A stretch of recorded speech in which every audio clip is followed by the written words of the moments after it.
Welcome back. Today we are walking into a city that once held something even more valuable than gold, and stranger than any temple treasure: trust.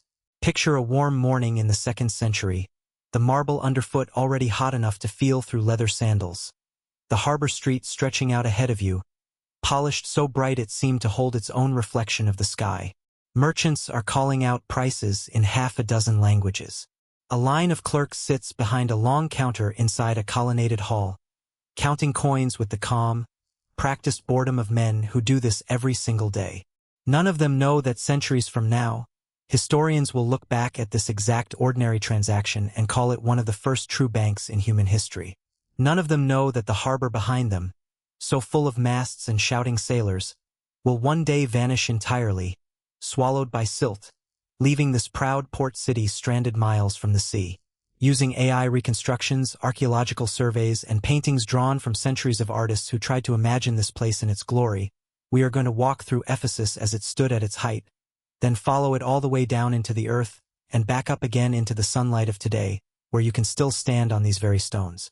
Long before Ephesus became a byword for wealth and commerce, it was something much smaller and much stranger. The earliest settlers here were drawn not by ambition but by geography. A natural harbor at the mouth of the Cayster River, fresh water, fertile soil, and a low hill that offered some protection from raiders. Ionian Greek settlers are believed to have arrived and mingled with existing Anatolian populations sometime in the early 1st millennium BCE, and what grew from that mixing was neither purely Greek nor purely local, but something new. Early Ephesus was a scatter of modest homes, a handful of shrines, and a growing respect for a mother goddess figure who predated the Greek pantheon entirely, a local fertility deity whose worship would eventually be folded into the cult of Artemis. There were no marble avenues yet, no grand harbor works, just fishermen, farmers, and traders testing the currents of a river mouth that was, even then, slowly filling with silt from the surrounding hills. The people who lived in these early huts and modest stone houses had no concept that their fishing village would one day host one of the ancient world's great wonders, and even less idea that the very silt quietly building up around their harbor would, centuries later, be the thing that finally choked their city's lifeline for good. By the time Ephesus reached its peak, likely under Roman rule in the 1st and 2nd centuries CE, it had become one of the largest and wealthiest cities in the entire Mediterranean world, with population estimates commonly ranging between 150,000 and 250,000 people. Walking down the Embelos, the main processional street, you would have moved beneath towering facades faced in gleaming white and gray marble quarried from nearby mountains, some columns rising over 15 meters into the sky. The Library of Celsus, one of the most photographed ruins in the world today, was in its own time a working repository holding an estimated 12,000 scrolls. Its 2-story facade decorated with statues personifying wisdom, virtue, intelligence, and knowledge, each one a quiet promise to visitors about what waited inside. The Great Theater, carved into the slope of Mount Pion, could seat roughly 24,000 spectators, its stone benches curving in a vast open fan toward a 3-story stage building decorated with columns and niches. And yes, near the heart of the commercial district stood the building modern scholars often nickname the Ancient Bank, a structure tied to the temple treasury system where merchants deposited wealth, took loans against future harvests or shipments, and trusted an institution larger than themselves to keep their fortunes safe, protected under the authority and reputation of the sacred precinct nearby.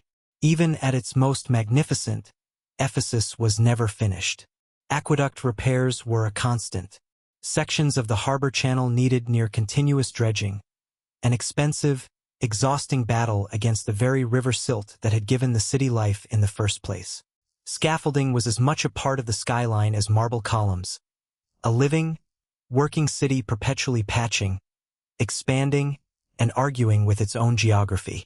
At the spiritual and civic center of Ephesian life stood the Temple of Artemis, one of the 7 wonders of the ancient world, a structure so large that ancient writers described columns roughly 18 meters high, more than 100 of them, supporting a roof over a sanctuary considered sacred well before the Greeks arrived, layered atop still older traditions of goddess worship stretching back centuries. Priests and priestesses managed not just religious rites but real economic power, since temples in the ancient world often functioned as safe havens for wealth, protected by sacred law from theft or seizure by rival cities. Nearby, civic life unfolded in the Bouleuterion, a compact council house where local decision-makers debated policy, and in the vast open agora, where politics, gossip, law, and commerce blurred into a single, noisy, essential daily rhythm. Later, as Christianity spread through the region, the same streets that once thronged with Artemis worshippers became home to early Christian communities, and archaeologists have found layers of built structures, reused stones, and adapted spaces that show one belief system quietly building itself on top of another, generation after generation, without ever fully erasing what came before. Step off the grand avenues and Ephesus reveals a rawer, louder version of itself. In the terraced houses on the hillside, wealthy families lived just a short walk from workers, dockhands, and shopkeepers crowded into smaller apartments near the harbor. The streets would have smelled of fish, leather tanning, incense from countless small shrines, animal dung, and fresh bread from public ovens, all mixing under a Mediterranean sun. Graffiti scratched into walls and even into the marble paving stones near the theater reveal something startlingly human: advertisements, insults, declarations of affection, evidence that residents were just as bored, flirtatious, and petty as people anywhere else in history. Public latrines seated dozens of people at once in a long marble row, an oddly social affair by modern standards, while the sound of hammering from metalworkers, the calls of street vendors selling fish and olives, and the creak of cart wheels on stone would have filled the air nearly around the clock.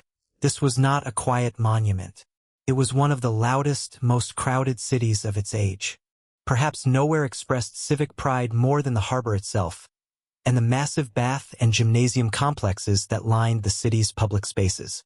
The harbor baths, among the largest bathing complexes in Asia Minor, offered hot rooms, cold plunge pools, exercise courts, and social spaces all in one, capable of accommodating hundreds of bathers at a time. For a resident of Ephesus, a visit to the baths was not a luxury reserved for special occasions. It was a daily or near-daily ritual of hygiene, exercise, business networking, and gossip, a place where senators might argue politics one lane over from dockworkers scraping the day's grime from their skin with curved metal strigils. The complex had, over centuries, been expanded, damaged, and rebuilt more than once, a physical record of Ephesus surviving earthquakes and shifting fortunes while refusing to let its most beloved public space fall permanently out of use. If the baths belonged to everyone, the terrace houses belonged only to the fortunate few. Built into the hillside opposite the Library of Celsus, these multi-story residences for the city's elite were decorated with elaborate marble wall veneers, intricate mosaic floors depicting mythological scenes, and vividly painted frescoes whose colors, remarkably, still survive in fragments today. Private courtyards led in filtered sunlight, heated floors warmed the coldest winter nights, and some rooms even had a rudimentary form of running water piped in through lead and terracotta channels. These were homes of merchants, priests, and civic officials who had converted Ephesus's booming trade and religious tourism into personal fortunes, surrounding themselves with imported marble, delicate glasswork, and painted ceilings meant to impress guests as much as to comfort family. And yet, for all their wealth, for all their careful insulation from the noise and grime of the streets below, these residents would prove no more protected from what was coming than the poorest dockworker hauling nets by the silted harbor. The turning point for Ephesus was not a single sudden catastrophe like a volcanic eruption, but a slower, in some ways more unsettling unraveling that unfolded across centuries. Earthquakes, a near-constant threat in this seismically active region, struck repeatedly, including a particularly devastating sequence in the 4th century CE that damaged major public buildings and forced costly rebuilding efforts the city could increasingly ill afford. At the same time, the harbor that had made Ephesus one of the greatest trading ports in the Mediterranean was steadily filling with silt carried down by the Cayster River, a process that had already required repeated dredging for centuries and was now beginning to outpace every human effort to stop it. Ships that once docked directly beneath the city walls found themselves forced farther and farther out, then unable to reach the port at all. Historians believe that by the 6th and 7th centuries CE, compounded by outbreaks of plague sweeping through the Byzantine world and periodic raids that unsettled the wider region, much of the population had begun relocating to higher, more defensible ground nearby. Residents at the time likely understood each earthquake, Each plague wave, each harder trading season as isolated misfortunes to be endured and rebuilt from, the way their ancestors always had. What they may not have grasped, at least not until it was undeniable, was that the geography itself, the very river mouth that had given birth to their city, was quietly erasing the one advantage that made Ephesus indispensable in the first place. There was no single dramatic night of fire or flood. There was only the slow, grinding realization that the sea was leaving, and it was not coming back. In the centuries that followed, Ephesus faded rather than fell. The grand harbor silted completely, turning what had been open water into marshland and eventually dry earth. Populations shrank, temples were abandoned or repurposed, and stones from once magnificent buildings were quietly carted off to build smaller, humbler structures nearby, or simply left to crumble beneath wind-blown dust and creeping vegetation. The Temple of Artemis, one of the wonders of the ancient world, was gradually stripped of its marble, its foundations eventually swallowed by mud and time until its exact location was lost even to local memory for generations. What had once been the pulsing commercial heart of Roman Asia became farmland, then scrubland, its columns toppled, its streets buried under centuries of soil, silence settling where crowds once shouted over the price of grain. It was not until the 19th century that serious excavation began to peel back that silence, led initially by British engineer John Turtle Wood, who spent years searching before finally locating the buried remains of the Temple of Artemis in 1869. Austrian archaeologists later took up broader excavation of the wider city beginning in the 1890s, work that, remarkably, continues in various forms today. What they uncovered stunned even seasoned historians. Marble facades still bearing traces of paint, mosaic floors preserved in astonishing detail beneath protective layers of collapsed roofing, personal items, coins, jewelry, and everyday tools that spoke not of legend but of lived, breathable human routine. Perhaps most moving of all were discoveries within the terrace houses, ordinary domestic objects, a child's toy, kitchen implements, personal letters scratched into wax tablets, reminders that behind every grand column was a family eating breakfast, worrying about money, raising children, living lives every bit as immediate and real as our own. It is easy to look at ruins and see only stone, but every fallen column here was once someone's daily walk to work.